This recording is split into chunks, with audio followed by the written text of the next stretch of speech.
मुझे शादी के नाम से डर लगता था, क्योंकि शादी के नाम पर जो खिलवाड़ लड़कियों के साथ किया जाता था वह मुझे डराता था। यही वजह थी कि मैं शादी नहीं करना चाहती थी, लेकिन मेरे इनकार करने के बाद भी मेरी शादी कर दी गई थी। मैं अपने कमरे में बैठी बेतहाशा रो रही थी, क्योंकि आज मेरी शादी की पहली रात थी और इस रात को हर लड़की बहुत अरमान और सपना सजाए अपने पिया के घर आती है। लेकिन पति के आने का सोचकर ही मेरा दिल बुरी तरह से कांप रहा था। मेरा जी चाह रहा था कि मैं कहीं जाकर छुप जाऊं, जहां मेरा पति मुझे देख ना सके। बदहवास की वजह से मेरे हाथ पांव ठंडे हो चुके थे। डर के मारे मुझे अपना दम घुटता हुआ महसूस हो रहा था कि तभी कमरे का दरवाज़ा खुला और मेरा पति आकाश कमरे में आया। उसे देखकर मेरी आंखों से आंसू बहने लगे थे।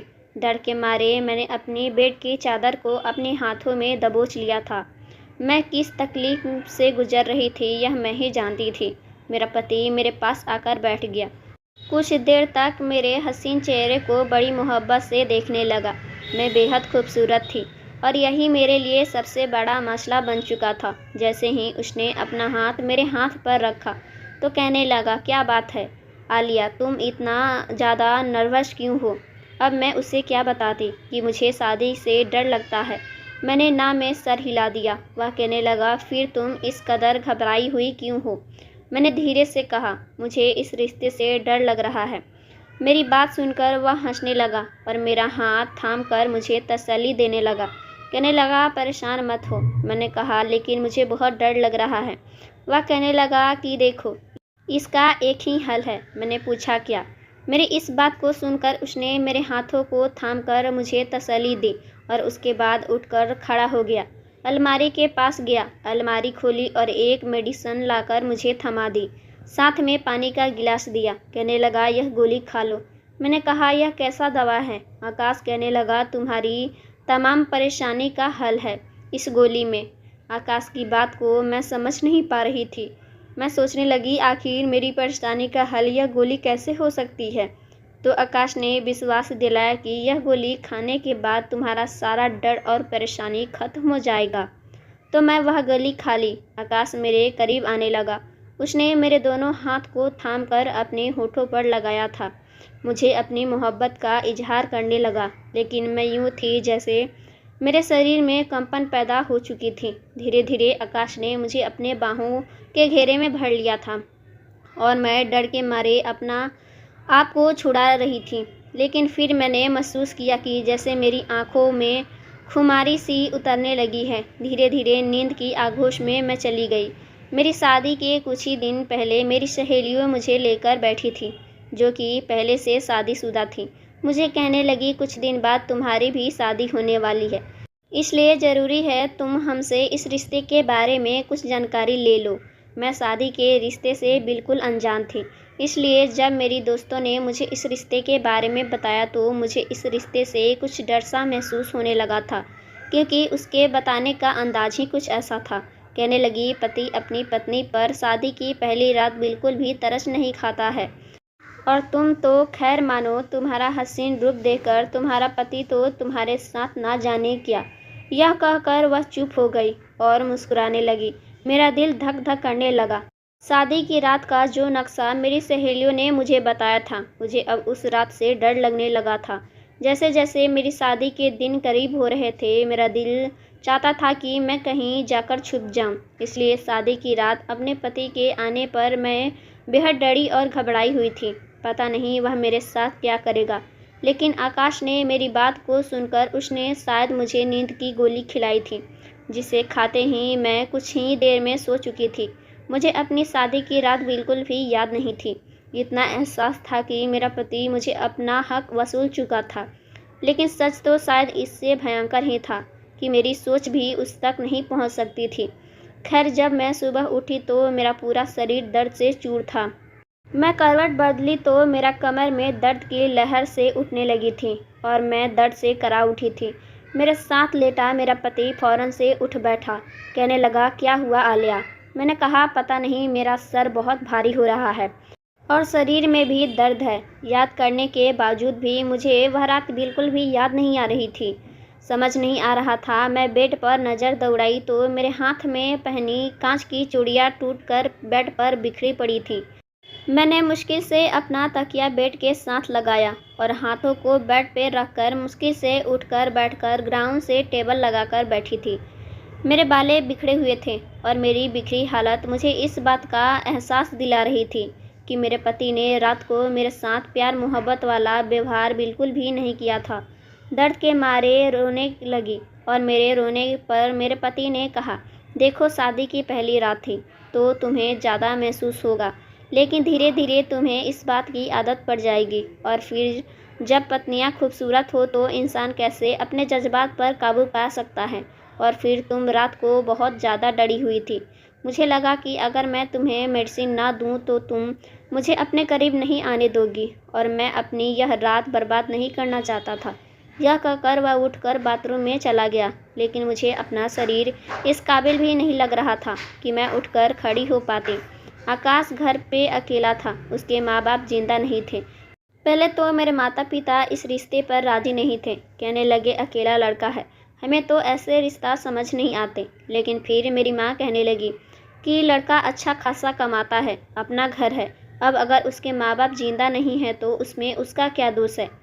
हमने तो अच्छे से छानबीन कराई है, इस रिश्ते में किसी ने किसी भी प्रकार की बुराई या कमी नहीं निकाली है। अच्छा है मेरी बेटी पर ससुराल का बोझ नहीं होगा। मैं नहीं जानती थी कि शादी की रात ही मेरी ऐसी हालत हो जाएगी कि मैं खड़ा भी नहीं हो पाऊंगी। आकाश जब नहा कर बाहर आया तो मुझसे कहने लगा, देखो मेरे घर में तुम्हारी सेवा करने के लिए फ़िलहाल कोई नहीं है, इसलिए घर तुमको ही संभालना है। मुझे उसकी इस बात से एतराज़ ना था। वह अपनी बात कहकर कमरे से जा चुका था कि जल्दी से उठकर बाहर आओ और मेरे लिए नाश्ता बना दो। जब मैं बेड से उठकर खड़ी हुई तो मुझे ऐसा लगा जैसे कि मेरी कमर टूट जाएगी। कमर पर हाथ रखकर कमरे से बाहर निकल गई। आकाश बाहर लॉन में ही बैठा था, फ़ोन पर किसी से हंसकर बातें कर रहा था, लेकिन जो बातें वह कर रहा था उसने मुझे शर्म से पानी पानी कर दिया था। वह गुजरी हुई रात के पल न जाने किसके साथ शेयर कर रहा था, वह भी बड़े ही बेशर्म अंदाज में। अपनी पर्सनल बातें किसी से शेयर करना अच्छी बात नहीं होता, लेकिन मैं पहली रात की दुल्हन थी। इस तरह मैं अभी आकाश से कुछ भी कह नहीं सकती थी। मैंने सोचा मैं आकाश को बाद में कहूँगी कि इस तरह की बात बाहर ना कहे। मैं किचन में चली गई थी। मुश्किल से ही मैंने अपना और आकाश का नाश्ता बनाया था। नाश्ते करने के बीच में मैंने कहा कि आकाश मेरी कमर में बहुत दर्द है, प्लीज़ रात को आप मुझे डिस्टर्ब मत करना। आकाश कहने लगा, देखो मैं तुम्हारे इस तरह के एक्सक्यूजेस नहीं सुन सकता। मुझे हर सूरत जल्द से जल्द औलाद चाहिए, इसलिए तो मैंने तुमसे शादी की है। उसकी बात सुनकर मेरा दिल बेचैन सा हुआ था। मैं नहीं जानती थी कि रात को मेरे साथ हुआ क्या था, लेकिन जो हालत मेरी इस वक्त थी मैं शायद इस काबिल भी नहीं थी। जैसे ही रात हुई मुझे लगा मेरा दिल किसी ने मुट्ठी में ले लिया हो। रात को फिर आकाश ने मुझे एक दूसरी मेडिसिन दी। मैंने कहा मुझे नहीं खानी। वह कहने लगा यह नींद की दवा नहीं है। मैंने कहा फिर? तो वह कहने लगा यह जल्दी प्रेग्नेंट हो जाने वाली दवा है। यह सुनकर मैं कुछ देर तो उसकी शक्ल देखते ही रह गई कि आखिर इसे किसी बात की जल्दी थी। मेरी शादी को कौन से 4-5 साल बीत चुके थे, अभी तो शादी को 4 दिन भी नहीं गुजरे थे। आखिर वह मुझे इतनी जल्दी प्रेग्नेंट होने की दवा क्यों दे रहा था? मैंने कहा आकाश अभी इतनी जल्दी क्या है, अभी तो हमारी शादी को कुछ ही दिन गुजरे हैं। आराम से 4 साल बाद बच्चा के प्लान करेंगे, अभी तो खुद ही हमारी मौज मस्ती के दिन हैं। वह कहने लगा मैं कुछ नहीं जानता, शायद तुम्हें अंदाज़ा नहीं है मुझे कितनी जल्दी ही है बच्चे की। मुझे बच्चे बहुत पसंद है, शादी से ज़्यादा मुझे बच्चे की ख्वाहिश थी और इसलिए मैंने तुमसे शादी की थी। यह कहकर उसने वह मेडिसिन मेरे मुंह में डाल दी और पानी का गिलास मेरे हाथ में थमा दिया। मैंने पानी पीकर वह दवाई अपने अंदर उतार ली, लेकिन मुझे हैरान इस वक्त हुई थी जब पिछली रात वाली बेहोशी मुझ पर फिर से आने लगी थी। उस वक्त मेरा दिल इस काबिल नहीं था कि मैं यह बात सोचती कि अगर यह दूसरी दवा थी तो मुझे नींद क्यों आ रही थी। फिर मुझे कुछ ही होश नहीं रहा। सुबह मेरी आंख दर्द की वजह से जल्दी खुल गई थी। उस वक्त मेरी कमर में इतना दर्द था कि मैंने आकाश को उठा दिया। मैंने कहा, मेरी कमर में बहुत दर्द है, मुझे सहा नहीं जा रहा, भगवान के लिए मुझे डॉक्टर के पास लेकर चलो। लेकिन वह झुंझलाकर कहने लगा, अभी तो दिन भी नहीं चढ़ा, तुम क्यों मेरी नींद का सत्यानाश कर रही हो? मैं तुम्हें पेन किलर दे देता हूँ, खा लेना। उसने मुझे एक और दवाई दी, जिसे खाकर मेरे दर्द में बस थोड़ा साफ फर्क हुआ था और मैं दोबारा सो गई थी। लेकिन जैसे ही सुबह उठी, दर्द फिर से उठने लगा था। अब तो यह रोज़ का रूटीन बन गया था। लगातार 8 दिन से मैं ऐसे ही तकलीफ़ से गुजर रही थी। लेकिन आकाश को जैसे मेरी किसी तकलीफ़ का कोई एहसास ही नहीं था। मैं आकाश से डॉक्टर के पास जाने के लिए कहती तो वह इस बात पर भी नहीं मानता। कहता, डॉक्टर भी तुम्हें पेन किलर ही देगा। लेकिन इस बार जैसे ही वह घर से बाहर गया, मैंने अपनी माँ को बुला लिया और उसके साथ डॉक्टर के पास चली गई। मैंने उसे कमर दर्द और पेट के निचले हिस्से में दर्द का कहा। मेरी डॉक्टर ने जब मेरा चेकअप किया तो अपने कानों को हाथ लगाने लगी और जैसे बात उसने मुझे बताई, बात सुनकर तो मैं सांस लेना भूल गई थी। मैं आंखें फाड़े डॉक्टर की बात सुन रही थी। मुझे अपने कानों पर विश्वास नहीं हो रहा था। मैंने ना में सर हिलाया। मैंने कहा, ऐसा नहीं हो सकता, आपको ज़रूर कोई गलतफहमी हुई है। वह कहने लगी, मेरे पास ऐसे बहुत से केस आते हैं, इसलिए मैं जानती हूँ कि तुम्हारे साथ क्या हुआ है। फिर वह मुझसे पूछने लगी, क्या तुम उस वक्त होश में होती हो जब तुम्हारा पति तुम्हारे करीब आता है? मैंने ना में सर हिला दिया, क्योंकि आकाश तो रोज़ मुझे जल्दी प्रेग्नेंट हो जाने वाली दवाई देता था। लेकिन जो बात लेजिट डॉक्टर ने मुझे कही थी, मुझे उसकी बात सुनकर आकाश पर शक होने लगा था। डॉक्टर से मेरी कोई पर्सनल दुश्मनी नहीं थी जो वह मुझसे झूठ बोलती। वह एक डॉक्टर थी और उनका पेशा अपने मरीज का चेकअप करना और उसका इलाज करना था। उसने वही बात बताई होगी जो मेरे साथ हुआ था। मेरे पास डॉक्टर की बात पर विश्वास करने के अलावा कोई और दूसरा रास्ता नहीं था। डॉक्टर कहने लगी, अगर तुम्हारे पति को तुमसे मोहब्बत है तो वह तुम्हें नींद की दवा देकर ही क्यों तुम्हारे करीब आता है? उसकी वजह क्या है? आकाश ज़बरदस्ती मेडिसिन मेरे मुंह में डाल देता था और पानी का गिलास मेरे होठों पे लगा देता था। मेरी माँ कमरे से बाहर बैठी थी, इसलिए वह हर बात से अनजान थी। मैं अपने घर तक पहुँची थी। मेरी माँ मुझे कहने लगी, अपना ख्याल क्यों नहीं रखती हो? 8 दिन में ही सूख कर कांटा हो गई हो, चेहरे की रंगत पीली पड़ गई है। मेरी माँ मुझे नसीहत करके अपने घर जा चुकी थी। मैं पूरा दिन डॉक्टर की बातों को ही सोचती रही थी। अगर यही होता रहा तो मैं तो कुछ दिन में ही मर जाऊंगी, और इसलिए मैंने अपना दिमाग चलाना शुरू कर दिया। रात के समय मैंने अपने मोबाइल का कैमरा ऑन कर दिया और ऐसी जगह पर रख दी जहां से मेरा बेड आसानी से नज़र आ सकता था। रात को आकाश ने फिर से मुझे दवाई खिला दी थी और मेरी वही हालत होने लगी थी।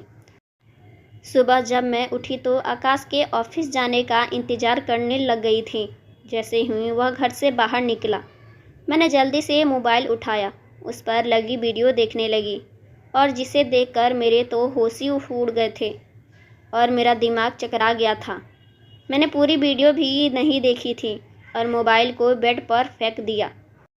जब तक आकाश ऑफिस से घर आता, मैंने फ़ोन करके अपने माँ बाप को सब कुछ बता दिया। आकाश एक अधूरा मर्द था। वह इस काबिल नहीं था कि बच्चा पैदा कर सकता, बल्कि वह तो इस काबिल भी नहीं था कि पत्नी के पास भी आ सके और अब पति पत्नी वाला रिश्ता बना सके, क्योंकि वह एक नंबर था। वह अपना रौब मुझ पर जमाने के लिए और यह साबित करने के लिए कि वह एक पूरा मर्द है, रात गुजारने के लिए अपने दोस्तों को मेरे कमरे में भेज देता था, जो मेरे साथ बेदर्दी से सलूक करते थे। मेरे माँ बाप ने आकाश पर केस कर दिया और मुझे तलाक भी दिलवा दी। बाद में मालूम हुआ कि पहले भी उसकी शादी हो चुकी थी और उसकी पत्नी ने उसे इसी बात पर तलाक दी थी कि वह एक नामर्द है। शायद अपनी ही इस कमी को छुपाने के लिए और अपनी पत्नी पर यह साबित करने के लिए कि वह औलाद पैदा कर सकता है, उसने मेरे साथ बहुत बड़ा जुल्म किया था। मेरी ज़िंदगी को नर्क बना रखा था। जब मैं लेडी डॉक्टर के पास गई थी तो उसने मुझे यही बात कहा था। उसने मेरी ज़िंदगी बर्बाद करके रख दी थी।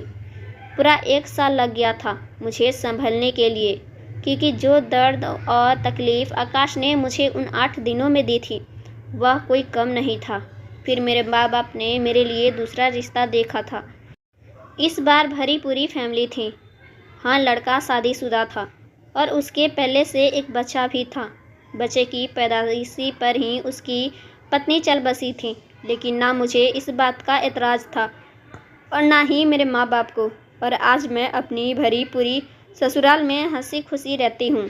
मेरे पति मुझे बेहद मोहब्बत करता है, मेरी हर ज़रूरत का ख्याल रखता है और मैं भी उसके बच्चे को सच्चे मन से अपना लिया और उसे सगी माँ की तरह प्यार देती हूँ।